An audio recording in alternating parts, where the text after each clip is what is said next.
moments later.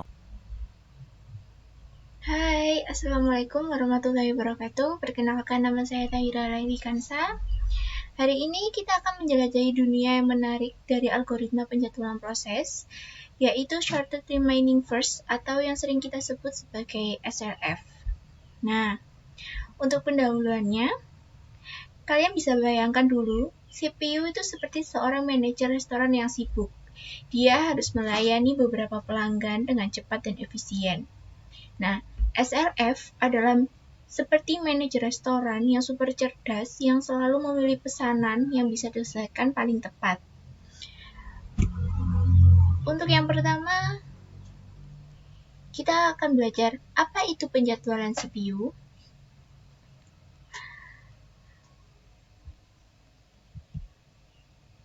Penjadwalan CPU atau CPU scheduling adalah proses yang dilakukan oleh sistem operasi untuk mengatur dan mengelola eksekusi proses-proses yang membutuhkan CPU. Penjadwalan CPU ini bertujuan untuk memastikan bahwa CPU digunakan secara efisien dan responsif dalam menjalankan berbagai proses yang ada di dalam sistem. Dalam penjadwalan CPU, sistem operasi memilih salah satu dari sekian banyak proses yang siap dan berada dalam ready queue atau antrian siap untuk mendapatkan giliran menggunakan CPU. Proses ini dilakukan oleh CPU scheduler atau short-term scheduler.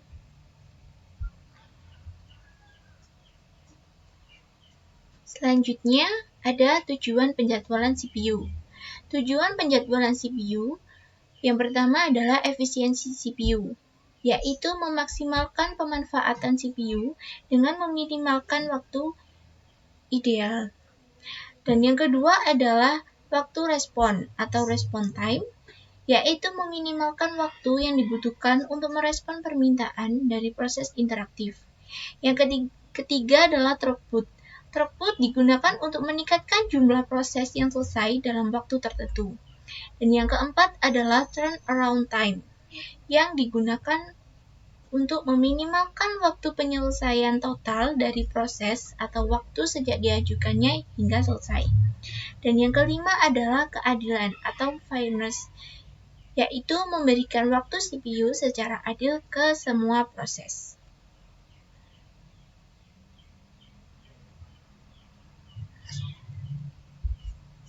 CPU memiliki dua jenis, yaitu non-preemptive dan preemptive.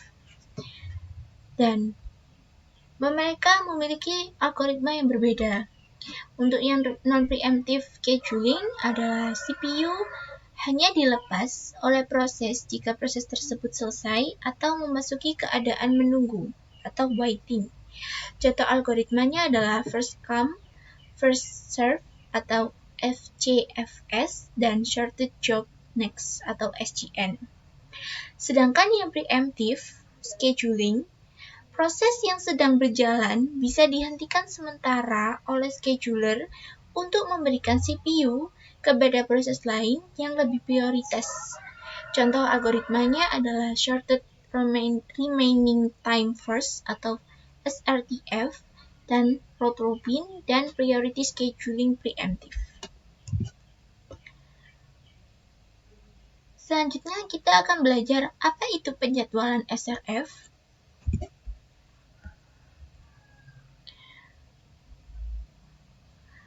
Pengertian dari SRF menurut definisi dasar adalah SRF atau Shortest Remaining First adalah algoritma penjadwalan proses dalam sistem operasi yang juga dikenal sebagai SRTF atau Shortest Remaining Time First dan merupakan pengembangan dari algoritma Shortest Job First atau SJF dan termasuk dalam kategori algoritma penjadwalan preemptif.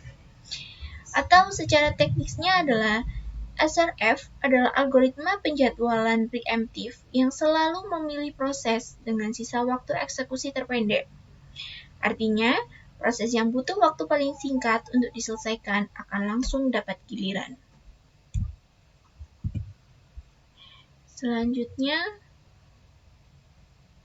Selanjutnya adalah tujuan dari implementasi.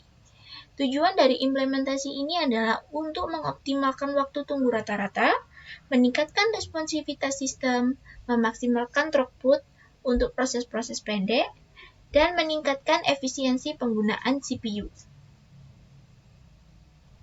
A few moments later.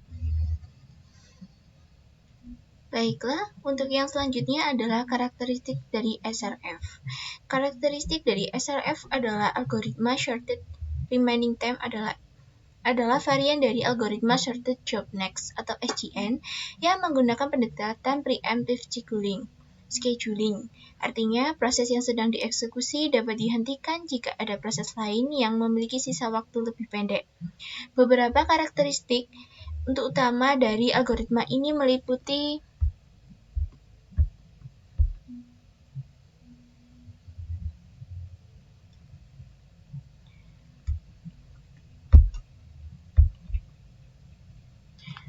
yang pertama adalah sifat preemptif, yaitu algoritma ini dapat memotong eksekusi proses yang sedang berjalan jika ada proses baru dengan waktu eksekusi atau burst time-nya lebih pendek. Evaluasi terhadap proses dilakukan setiap kali ada proses baru yang tiba dalam antrian.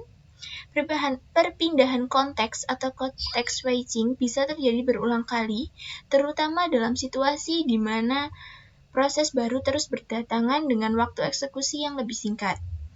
Yang keempat adalah membutuhkan mekanisme penyimpanan status proses yang terperinci agar proses dapat dilanjutkan tanpa kehilangan data. Yang kedua adalah manajemen proses yang dinamis, yaitu algoritma ini melacak sisa waktu eksekusi proses secara real-time untuk menentukan prioritas. Status proses terus diperbarui setiap kali ada perbaruan dalam antrian, seperti kedatangan proses baru atau selesainya proses yang sedang berjalan. Selanjutnya adalah antrian proses dikelola sedemikian rupa sehingga proses dengan sisa waktu eksekusi terpendek selalu berada di posisi teratas. Mekanisme context switching diperlukan untuk memastikan transisi antar proses berjalan dengan lancar. Untuk yang selanjutnya adalah cara kerja dari SRF.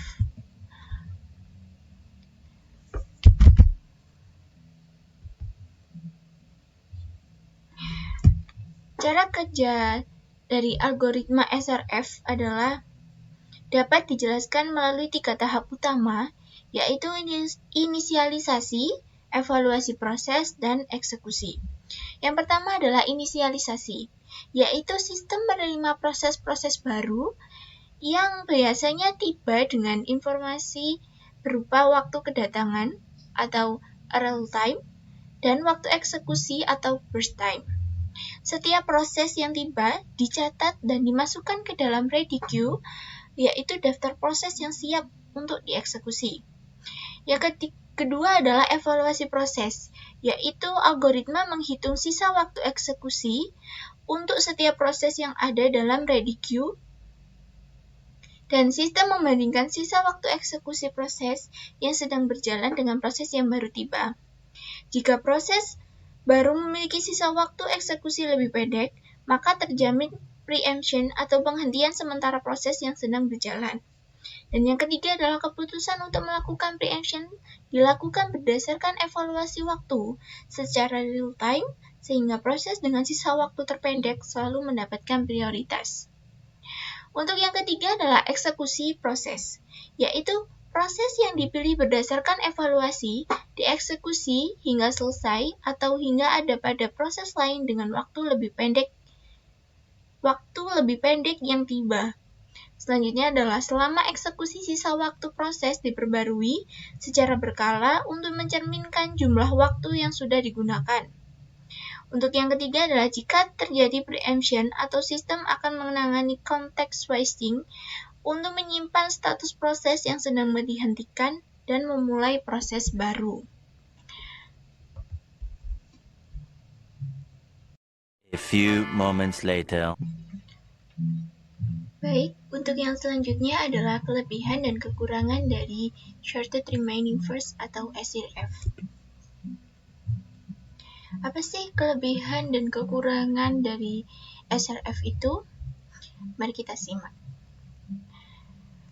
Kelebihan dari SRF adalah optimalisasi waktu, yaitu waktu tunggu rata-rata minimal, respon time yang baik, dan efisiensi penggunaan CPU yang tinggi. Selanjutnya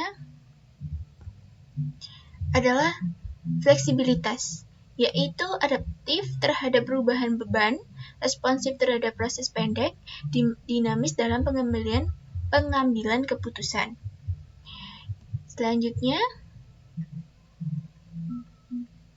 adalah kelebihan dari performa sistem atau throughput tinggi untuk proses pendek, utilisasi CPU yang baik, dan cocok untuk sistem interaktif.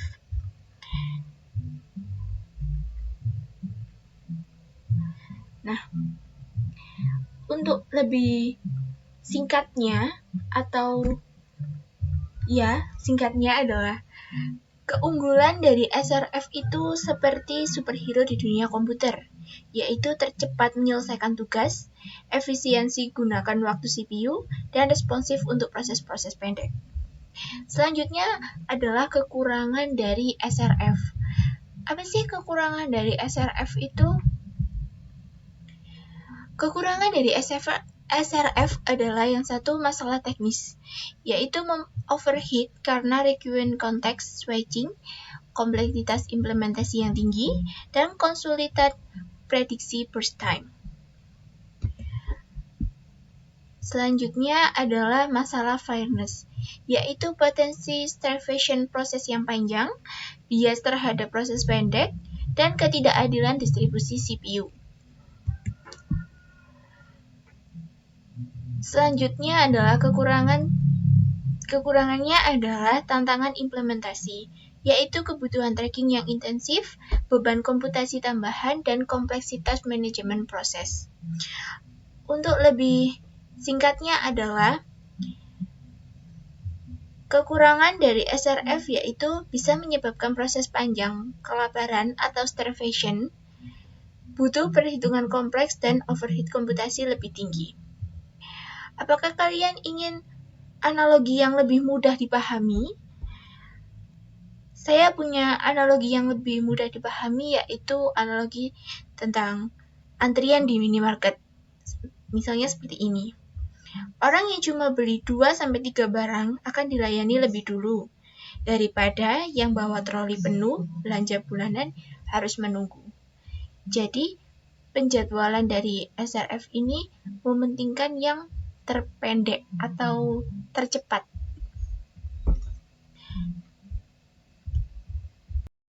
One hour later. Oke, selanjutnya kita mempunyai contoh perhitungan dari Shorted Remaining First atau SRF. Ini adalah data proses awalnya. Saya memiliki P1, P2, P3, dan P4 yang waktu kedatangannya berbeda-beda. Untuk proses yang pertama membutuhkan waktu 6 detik, untuk proses yang kedua membutuhkan waktu 4 detik, dan untuk proses yang ketiga membutuhkan waktu 2 detik, dan untuk proses yang keempat kita membutuhkan waktu 3 detik. Menurut kalian, siapa yang akan diselesaikan lebih dulu? Tentunya proses yang tercepat yang diselesaikan lebih dahulu. Baik, berikut ini adalah cara menghitungnya.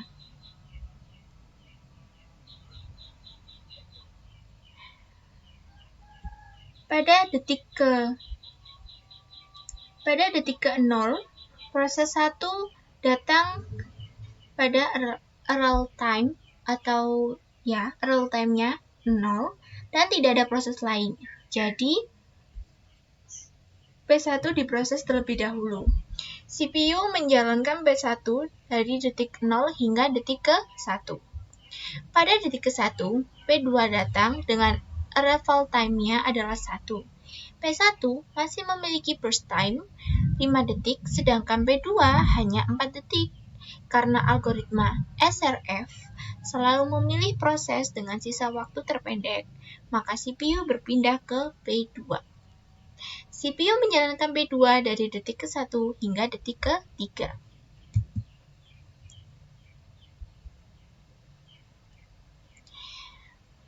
Pada detik ketiga, P3 datang. Dengan arrival time-nya adalah 3. Burst time tersisa P1 5 detik, P2 2 detik, dan P3 adalah 2 detik. Karena P2 dan P3 sama-sama memiliki burst time 2 detik, dan P2 sedang berjalan, maka P2 dilanjutkan. CPU menjalankan P2 pada detik ketiga hingga detik keempat. Pada detik keempat, P4 datang. Dengan arrival time-nya adalah 5. Burst time tersisa dengan P1 5 detik, P3 2 detik, dan P4 adalah 3 detik. CPU memilih P3 karena sisa burst time-nya adalah yang terpendek. CPU menjalankan P3 dari detik keempat hingga detik ke-6. Pada detik ke-6, P1 menjadi 5 detik, P4 menjadi 3 detik. P4 dipilih karena memiliki burst time yang lebih pendek dibandingkan P1. CPU menjalankan P4 dari detik ke-6 hingga detik ke-9. Pada detik ke-9, proses yang tersisa hanya P1 dengan burst time 5 detik. Tidak ada lagi proses baru yang datang, jadi P1 dijalankan hingga selesai. CPU menyelesaikan P1 dari detik ke-9 hingga detik ke-11.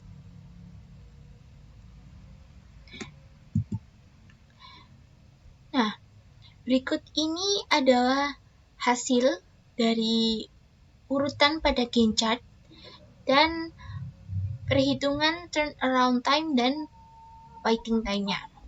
Nah, bagaimana sih cara menghitung turnaround time-nya dan waiting time-nya? Untuk rumus turnaround time-nya adalah completion time atau CT dikurangi dengan AT atau arrival time. Sedangkan untuk rumus waiting time adalah turnaround time dikurangi dengan burst time. Sehingga menghasilkan turnaround time dan waiting time yang seperti itu. Seperti di gambar. Sebagai penutup dari demonstrasi ini adalah penjelasan ini menunjukkan bagaimana SRF memberikan prioritas pada proses yang memiliki waktu tersisa terpendek, sehingga memastikan efisiensi penggunaan CPU. Gantt chart dan perhitungan yang disampaikan dapat digunakan untuk menunjukkan urutan eksekusi proses secara visual.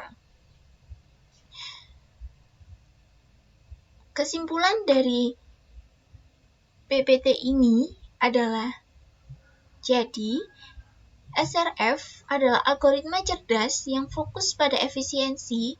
Dia seperti manajer super produktif yang selalu memilih menyelesaikan tugas tercepat terlebih dahulu. Untuk penutupnya, adakah pertanyaan atau siapa yang ingin mencoba menghitung sendiri bagaimana SRF bekerja? Jika ada, mari kita diskusikan. Sekian, terima kasih dari saya. Wassalamualaikum warahmatullahi wabarakatuh.